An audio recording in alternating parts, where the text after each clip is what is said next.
Hello বন্ধুরা, finally চলে এলাম একটা নতুন ভিডিও নিয়ে। তো কোথায় যাচ্ছি সেটাই আপনাদের সাথে শেয়ার করব। আমার ঠাম্মাকে নিয়ে যাচ্ছি। তো হেঁটে হেঁটে যাচ্ছি, টোটোতে চেপে পড়লাম।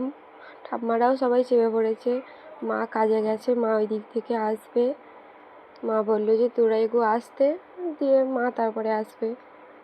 তো এই হচ্ছে আজকের ওয়েদার।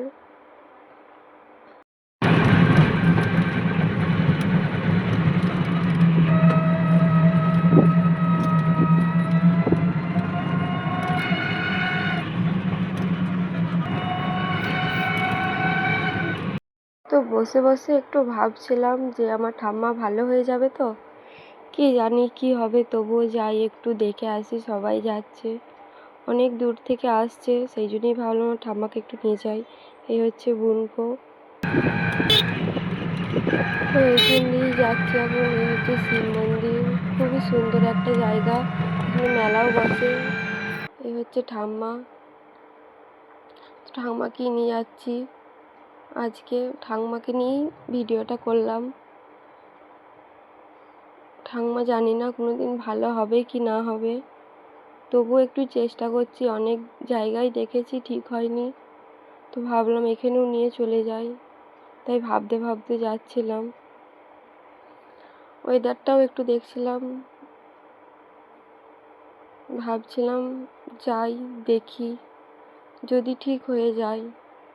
জানি না কি হবে, ভাবতে ভাবতে চলে এলাম সেই জায়গায়। আসতেই মনটা একটু ঠান্ডা হলো। যেতে যেতে দেখছি অনেক লোকই এসেছে। তো এটা বিকালবেলা বলে অত লোক নেই, সকাল হলে অনেক লোক থাকে, তখন জায়গা থাকে না। তাই আমাদের কাছেই বলে একটু দেরি করে এলাম। এই হচ্ছে সেই কৃষ্ণকালী মায়ের মন্দির, যেখানে আমার ঠাকুমাকে নিয়ে আসবো বলছিলাম। তো যাচ্ছি এখন আমার ঠাম্মাকে নিয়ে। এই হচ্ছে, তো এখানটাতেই মা আগুনের ওপর দিয়ে চলে, সেইটুকুই নিতে পারলাম। ভেতরে কি হয়েছে না হয়েছে ওইটা নিতে পারিনি, কারণ ভেতরে ভিডিও করা বারণ, তাই নিতে পারিনি। এর পরবর্তীকালে যদি কোনো দিন আসি তখন নেওয়ার চেষ্টা করব। তো এখন টোটোয় চেপে পড়েছি, ঘর যাচ্ছি। মা ওই দিক থেকেই চলে এসেছিলো।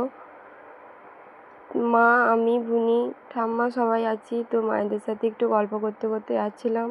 ঠাম্মা তো কথা বলতে পারে না, তাই যাচ্ছিলাম সবাই মিলে একসাথে। তো ঠাম্মা আমাদের কথা শুনে হাসছিল। তো এখানেই শেষ করলাম ভিডিওটা। আজকেকারের মতন এই পর্যন্তই ভিডিও। তো ভিডিওটা এখানেই শেষ করলাম।